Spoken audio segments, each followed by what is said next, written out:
Greetings, earthly creatures from around the world. Welcome to the first episode of Monwabisi Unveiled. This is hopefully a platform I can use to discuss at my own discretion, of course, some politics, African affairs, and spirituality topics. Now, South Africa is often called one of Africa's most powerful nations. But power is not only measured by economies, borders, and trade. Power is also measured by how a country treats vulnerable people, how that country treats those vulnerable people who come through its doors. Of course, I hope we can grow to have meaningful, educational, inspiring, and groundbreaking discussions. But first, the good news. This episode's spotlight of the show.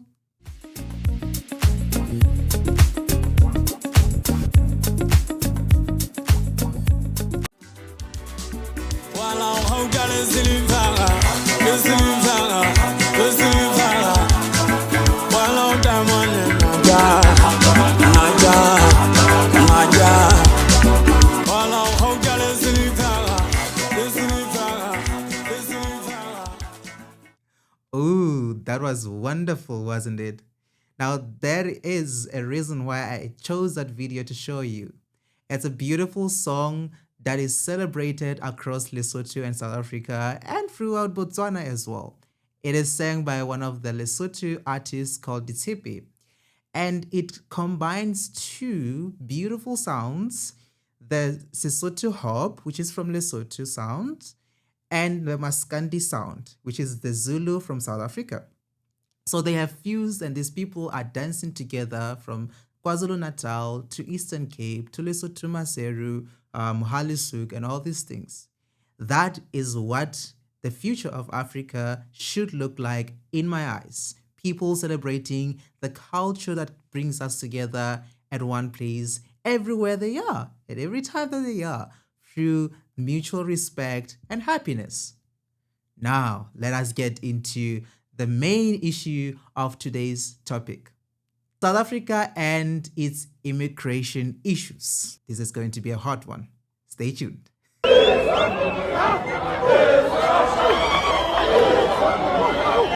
I'm going to put a disclaimer here and say this is very personal. This is my personal opinion, and I'm not sponsored by anyone to be able to say these opinions out to the people.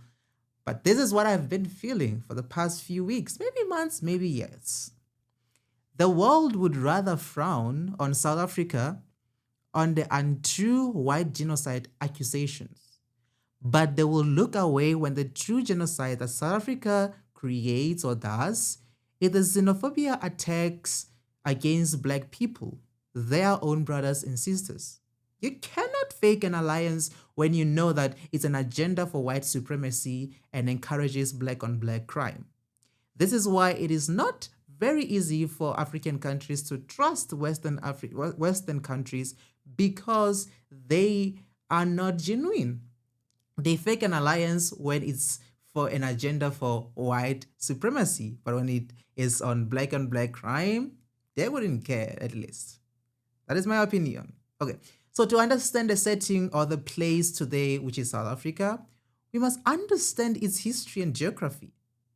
I took an integrated perspectives class which places the past, meaning we have to think about history and its geography, right? The past and its geography, because it is really important to understand how is that strategic, the place that it is in it, why did that history happen there? How did it happen there? What changed? Why was it possible to do some things that wasn't possible to do in other countries, maybe, for example? So for this, I'm going to base myself on the arguments of three scholarly works. The first one is Jovan Scott Lewis from 2022 in a book entitled The Violent Utopia. The second one will be Alderman and Inwood, an article from 2013 that shares the landscape of memory and socially just futures. And the last one will be Leipzig. Is it Lipsitz? I don't know the name of this person, but it's Lipsitz, an article from 2011 that says how racism takes place. Now, should we get into it? Lipset says that racial inequality is structured through space and power. Then Lewis then says, when writing on the violence against, listen, Greenwood in the Tulsa Race Massacre or riot, that the violence did not end there in 1921, but it continued through a longer process of dispossession, right? Now, Alderman and Inwood assert that if memory is shaped in the present for present purposes, then the movement from riot language to survivor-centered reporting reflects a broader political and ethical struggle over what should be remembered, like who gets to speak and how the past violence should be named. Now, at this point, I may have really confused you. You're asking yourself, how does Greenwood, Tulsa, the Oklahoma state, a state from the United States, have to do with what is happening in South Africa?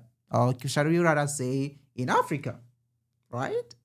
But this is very important because the world is connected. If we know globalization, internationalization, all of these things around globalization, it is really important to understand this because South Africa, in my own view, is a very strategic place for economic growth, trade, industrialization, and shaping the political landscapes of Africa, right? So as we all know, there's this issue of instability in South Africa about immigration issues, of which some people label as xenophobia, black on black crime, abahambe, patriotic movement, or whatever anyone chooses to label it as depending on which side they are on, right? Everyone has different sides. They have all these preconceived thoughts of what South Africa is, what are they doing, what are the actions that they're doing around reflecting. So yeah, it really feels ridiculous to say taking a side in such a matter, isn't it? Because how do you take a side in such a big matter? But let me tell you where I fit into this so that you can understand why this was important for us to have this episode in the first place. I am from Lesotho, the kingdom in the sky, the mountain kingdom in the sky, the only country where it snows. Sometimes, I think so. I'm not talking about the mountains, I'm talking about the general landscape of the country. Anyway, this is not why I am.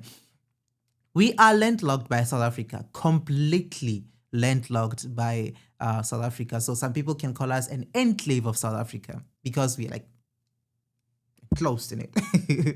So whatever they do as South Africa, it could be wise, it could be unwise. I don't want to say the other word, which is really bad because I don't want to start as a heavy person on this first episode. All these things have overwhelming effects on us as people from Lesotho, right?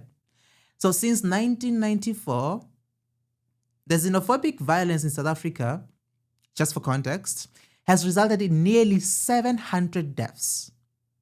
That is 700 deaths from the xenophobic violence, attacks, riots, and everything that has happened in South Africa since 1994. This could be even higher because these are just the things that have been recorded, the numbers that have been recorded. We all know that most of the times the numbers are more exaggerated than they actually are. So while many attacks are localized, several organized movements have been central to the major waves on unrest and fatalities in South Africa. I'm going to give you a few examples, which I think when you go to Google, you can always find this. But it's very important for me to set the tone here because I want you to understand where I am going with this, especially with what is actually currently happening in South Africa as we speak in May 2026. The first movement I'm going to talk about is the May 2008 uprisings. This was the leaders were the local community leaders, so it was very decentralized. So the documented deaths were around 62 to over 70. That is the deadliest wave in the history because it began in Alexandria and it spread nationwide, displacing, listen to this number, 100,000 plus people in May of 2008. This is May 2026. Something else is happening right now. I'm going to get there, but I'm just bringing the facts and history so that you can understand. Remember, we are understanding the history of this country. In 2015, and the geography as well. I said Alexandra. Alexandra is in KwaZulu-Natal. So we go to the 2015 Durban wave. Durban is in KwaZulu-Natal. Do you see where I'm going with this? It was legal, organized by traditional and local leaders, and although it wasn't recorded as the most fatal one, it still had over 7 people who died.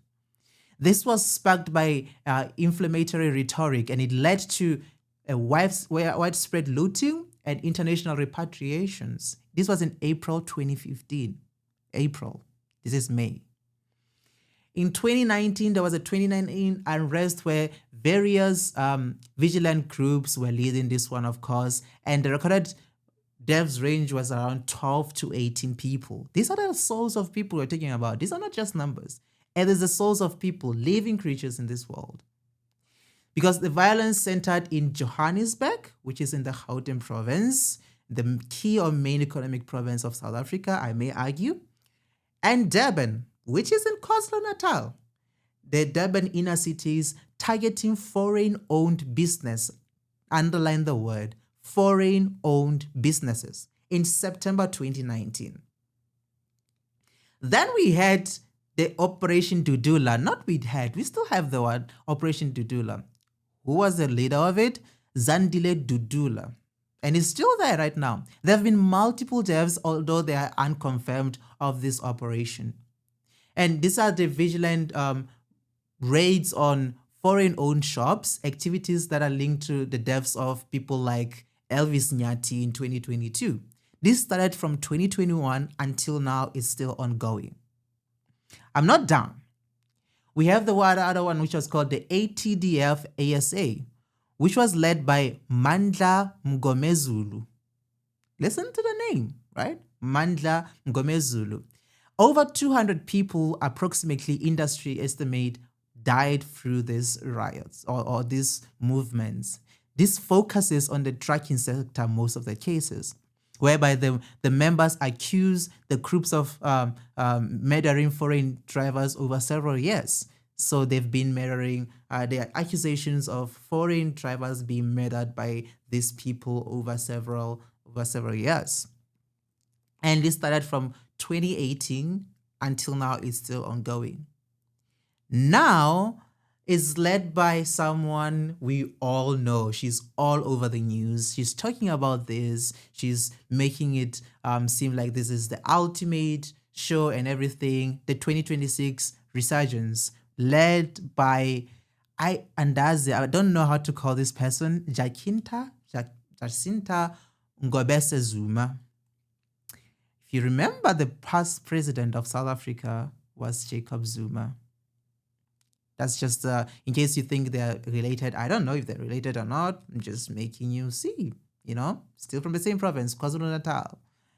And there was a time when the Umkhonto weSizwe were the new political party. It's not new right now in South Africa, when people and the other Zulu people were trying to get the former president Jacob Zuma out of prison. There was a lot of looting in South Africa. You probably know of that. So now this one by Jacinta Ngobese Zulu has led to over 7 deaths. And it is a recent surge involving the killing of 5 Ethiopians and at least 2 Nigerians during anti-migrant marches. This does not end there. We've also seen people like, who do you call this person? Like some Ghanaians being chased out of the streets and everything. And this started in around April. I think I would argue March, but it's recorded like from April to May 2026. This was why it became very, we understood it. And yeah, the Operation Dudula person is not Zandile Dudula, it's because the surname sounds like it. It's Zandile Dabula. And she's the current leader. I'm going to tell you who they are, these leaders, and I want you to understand me so that you can see where I'm going with this. So she transitioned the group into a registered political party for the 2026 local elections. And now the one of the March and March, it's called the March and March by Jacinta Ngobese Zuma. She's the founder and the leader, but now many people are following. She's very vocal, and I'll tell you why she's very vocal, and people are able to understand her and listen to her and make sense of the things that she's saying and follow her. It's because she was a former radio presenter. And she was a former radio presenter, leading nationwide, and she's leading the nationwide cleanup operations and marches. African countries are comfortable with being failures. Majority of them, of course not all of them. There are very few African countries that can really stand for what is right and stand for their people. South Africa luckily is a country with human rights and has emphasized the importance of protecting the human rights of all. And I think that's why we've become a hub for people wanting to be protected from their own governments. This is very important because these people are using their skills, talents, and everything, and they're going into the communities and creating what I believe are chaos in those communities. If you know yourself that you're not South African, please stand up. Please stand up. Please don't try and stand up right now. Stand up. Sister, are you South African? Are you South African? Because we are going to check everybody. Check them. Please, if you're not South African, come with me. Come. Come with me. Come. But let's not judge them as yet, because I'm going to explain the whole landscapes of these movements from their side to our sides as people who are watching from the world. So the other one is the Put South Africa First, which was led by Victoria Mabena. And Victoria Mabena is actually a prominent coordinator for the movement's social media driven protests and marches. So they're really good at using social media, really, really good at using social media. Then the All Truck Drivers Forum by Mandla Ngomezulu. Mandla is the chairman, and they lead strikes and shutdowns targeting foreign drivers in the logistics sector. I must say, there is a lot of truck drivers from South Africa in other countries, but let's not go there as yet. And then Amabinga Nation is led by Ngizwe Mkunu. So Ngizwe is actually a key figure in the recent Durban protests. You'd see Ngizwe going every single where, trying to do all these things and showing us all these things. Often they'll be associated with that traditional Zulu cultural mobilization. So very, very active. And then the Zulu regiments, Amabuto. Listen, can you see the pattern here? I'm not trying to make you think of the other things, but I'm just saying, can you see the pattern, right? This one is led by Nkosi Khona Ndabandaba. Indaba. So Nkosi Khona is a traditional leader. Upake Lumtagati. And he's organizing highly disciplined anti-migrant marches in Durban.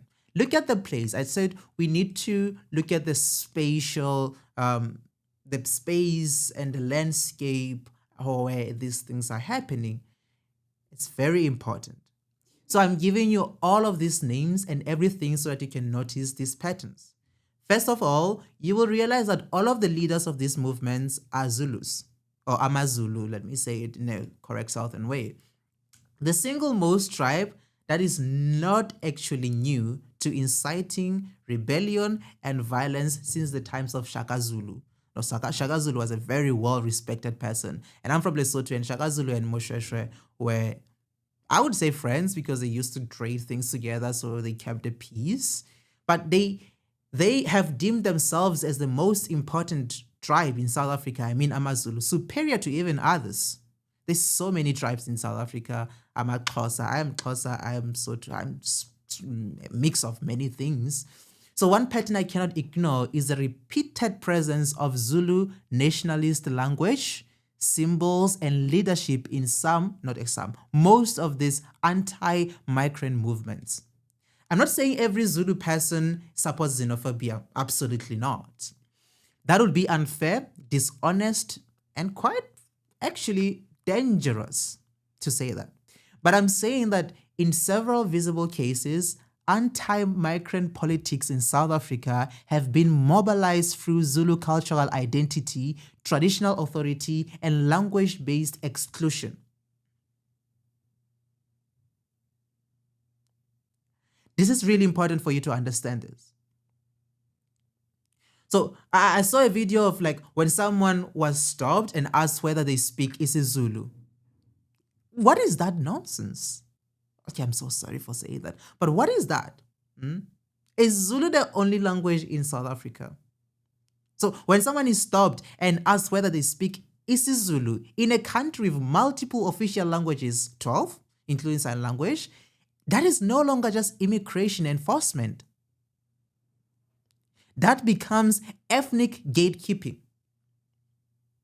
So it sends the message that belonging in South Africa is not only about legal documentation, but about whether you fit into a particular cultural and linguistic idea of South Africanness. There was a political leader who is Venda, by the way, Chivenda, and she was speaking of Chivenda, and she says, I will not let my people speak isiZulu before the king of Amazulu learns how to speak Chivenda, which is a language from Limpopo. Why should we be learning the language of Zulu, isiZulu, over 11 other languages that are official in South Africa? This is the question that I think if we begin to ask ourselves, it puts the landscape into visibility, into what are we actually dealing with in here? Is it just immigration, or is this actually tribalism? This is just speculation, of course. So it's something that, so yes, we must talk about immigration, which is very important. Yes, governments must deal with their borders, documentation, crime, occupation, and employment. These are the governmental issues that they must deal with. And I know that illegal immigration in any other country is most of a key and hot topic currently. In the United States, in the United Kingdom, in South Africa, in so many different places. But when the public face of that frustration becomes street raids, language tests, imagine, we've been taking TOEFL, IELTS, and all these things, and now we have to take the isiZulu language test. I pride myself in being able to talk some African languages. So I can understand isiZulu, isiXhosa, Sesotho, Setswana, Sepedi, because of the similarities that they share. This is very true. And the whole monopoly of using one single language is not good, because we need to be able to understand our culture, keep true to our culture, and be patriotic to our culture. Right? But when this leads to language tests, the intimidation, and the violence against Black African migrants, then we are no longer talking about patriotism alone. We are talking about how ethnic identity can be weaponized. And if we go back in history, this is exactly how the Western countries came into Africa and different countries and put their colonialization in place. They colonized us by showing us or talking about weaponizing our ethnic identity, our own culture, and using it against us. And here we are today. We haven't learned from history, and another tribe or other tribes in South Africa are doing the exact same thing on other people.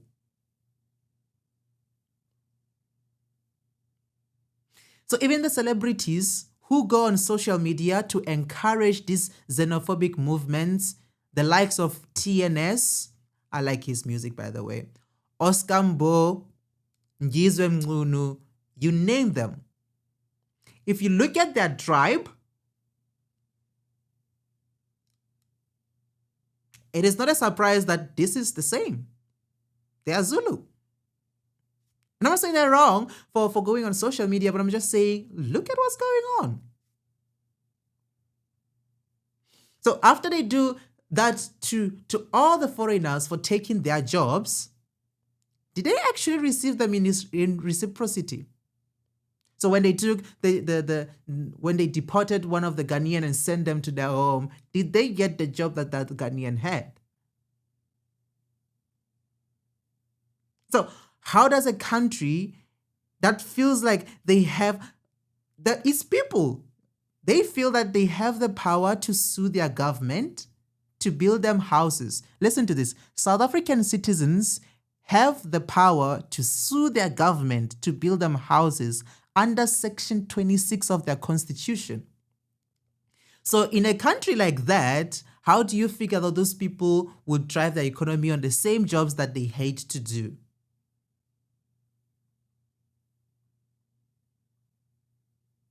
Okay, let's move on to another lens. Crime. Yes, everyone who is involved in criminal activities should, and I stand firm by this, should face the law.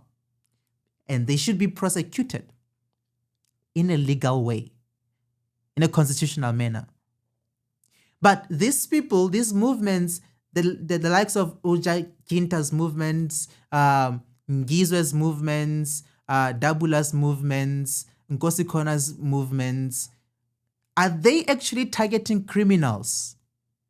Or they're just going for whoever black man they see on the street that cannot speak isiZulu?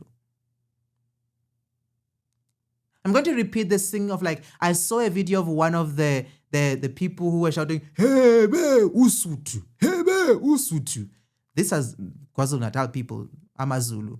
There was a lot of people in the street. And their leader went to someone's car and asked them if they speak, if they know isiZulu.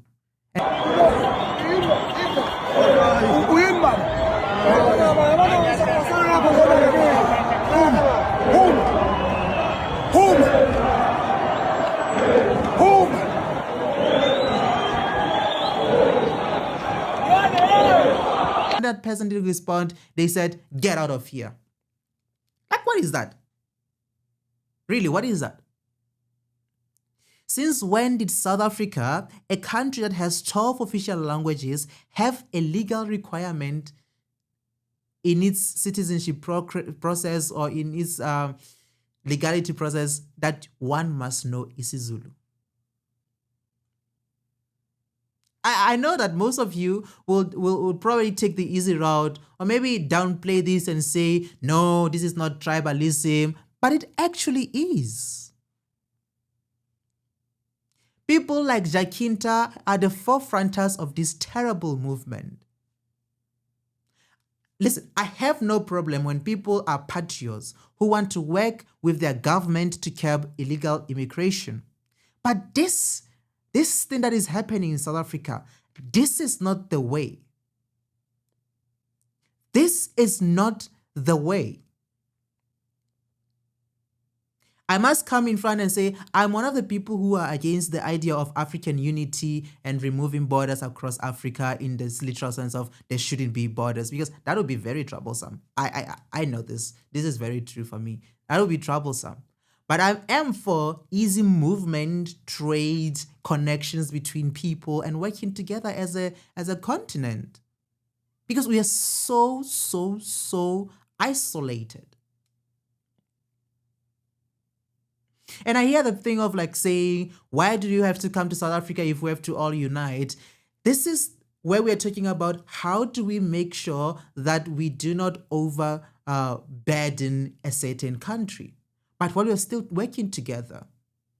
But these movements that I'm making, they are actually not on that. They do say, oh, this is why are you doing it? But this is not actually the case. That's not true.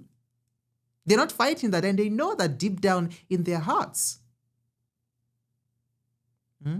They go on to blame trucks as their main reason for this movement. Or these people are truck dealers, human traffickers, all these things. Of course, I hate the idea of people going into a country and trafficking people, children, and all these people. But whoever that these movements are targeting, they're not actually targeting the perpetrators. They are targeting innocent people who are trying to make a living in South Africa. I hear that. We don't want trucks in our community. Leaving the fact away that to have drugs as a business, there must be a market. But if we leave that aside, that is such a bad and an uneducated argument, according to me. But what can we say? Because these leaders, some of these leaders, it is clear that they are exhibitionists.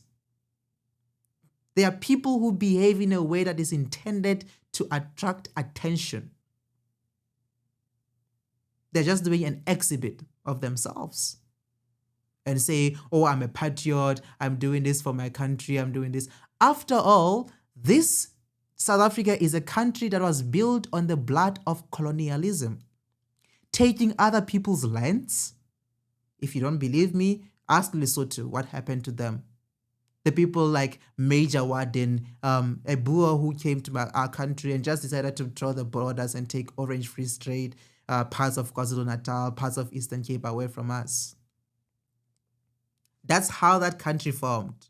It formed in 1910 as a unity of South Africa, which was uniting all the colonies, the Cape colonies, and all these colonies together and make a country. Off of the stolen land from countries like ours, Lesotho, Eswatini. But that's not a story for today. That's a story for another day. I said it before that the black foreigners are not actually the ones running this multi-million-dollar business of drugs in South Africa. Of course, come on. You cannot believe that a market that has like over 30 million US dollars of market is run by people in the streets selling weed to people. That is, you cannot believe that. No, of course, that doesn't make sense. It means there's a very big monopoly. There's a very big thing happening around South Africa. A cartel that is running South Africa. And they're blaming it on who? The black people, because they're not afraid of black people, right? They're afraid to confront the very same people who they know are responsible for this. Should I say this aloud? It's my first episode. I shouldn't be going so far with all this piece. But it is the South American cartels that the government of South Africa is allowing into their borders, which have infiltrated into the communities with their trucks. But what can we say? The ENCA News just yesterday on May 7th published that there was a 13 million rands truck load hidden in a bus, like in a bus that was imported from South America. Like they just hid all those trucks worth 13 million rands in an air conditioning system. That should be like around 850 US dollars from a single bus that was imported from South America. But you will never see the likes of Abo Jacinta Ngobese and the Abahambe compatriots go after the Mexicans, the Brazilians, the Colombians, the Venezuelans, all these South American cartels that have infiltrated into their communities and their own corrupt government. Because there's no way that these things are arriving at the ports of South Africa and no one in the government doesn't know what is actually happening there. You cannot believe that, can you? But instead, they choose to go and they choose to say that the blacks are the problem in South Africa. So what is stopping us from saying that they're actually practicing black on black crime? The hypocrisy is very real. Is it only the black people who are immigrants in the country? We have a lot of people. I'm not saying they should do this. We have a lot of people who are immigrants in the country. We have Chinese, Indians, white people, a lot of people. But they're going for their black brothers and sisters. If that's not xenophobic, I don't know what it is. That's not black on black crime. I don't know what that is.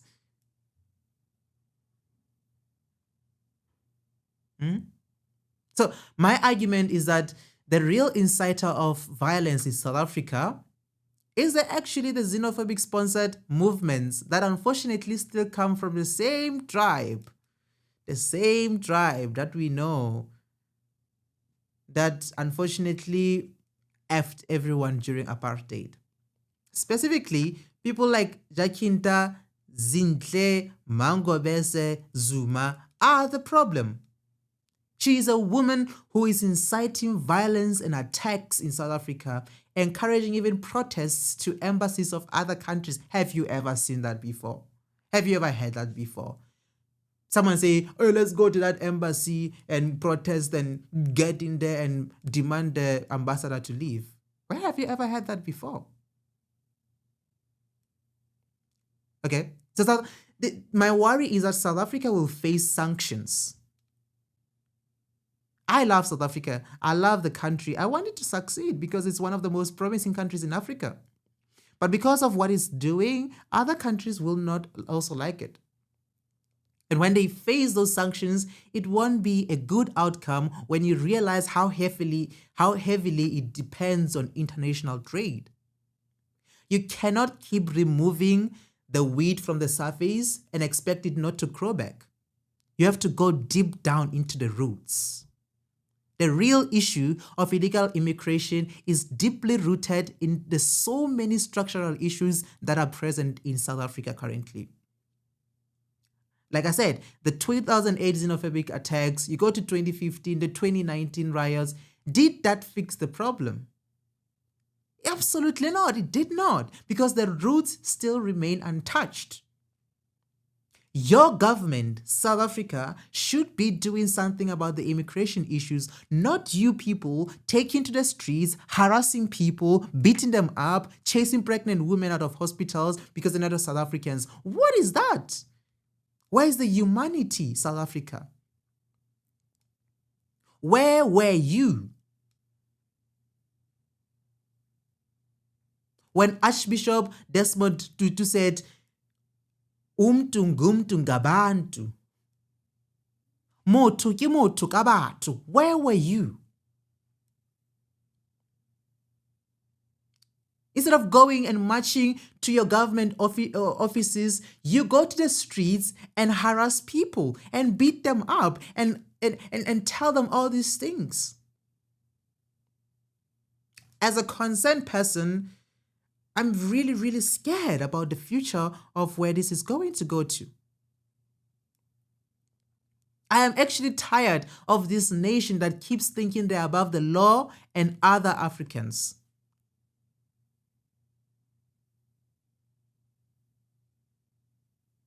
I'm going to make one last example of how South Africa is benefiting from us as African countries, but doesn't want to do anything for us as well. Our government signed a deal of water supply on the transfer tunnels, specifically the 37-kilometer tunnel that transports water from Lesotho to the Vaal River system in South Africa. That accounts for more than around 60% of the water usage of their most economic province, Gauteng. But even to this day, they treat people from Lesotho as inferiors. When we go to the negotiating table with South Africans, we are never equals. Yet we have such a big bargaining power over them.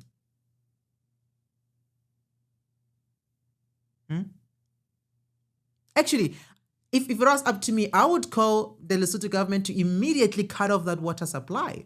But I know we cannot do that because we need to show humanity. We need to respect international law.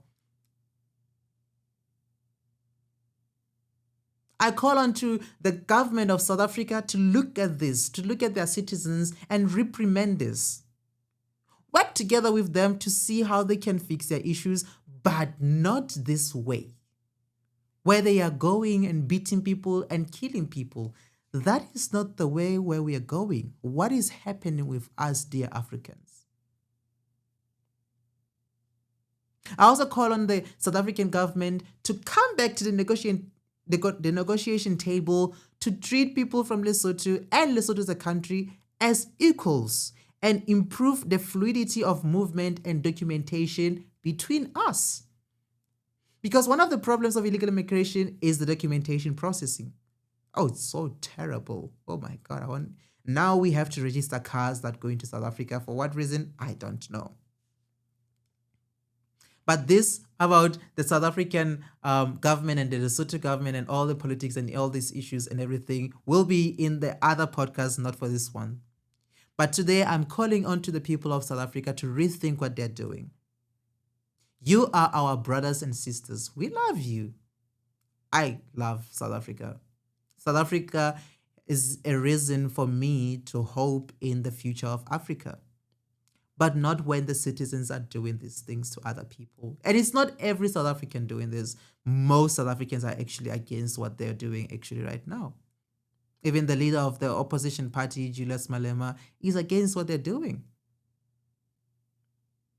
We need to think of a way to unite as Africans in the most good way, legal way that doesn't burden any other country. But this is not the way to do it. And for that, this is Monwabisi Unveiled. I'm the host of this podcast, Monwabisi Unveiled. And thank you for tuning in with me. Please let me know what you think in the comments below. Like, share, and subscribe. And stay tuned for other opportunities to talk about these issues. Politics, African affairs, spiritual matters. I am the child of God. And with the grace of God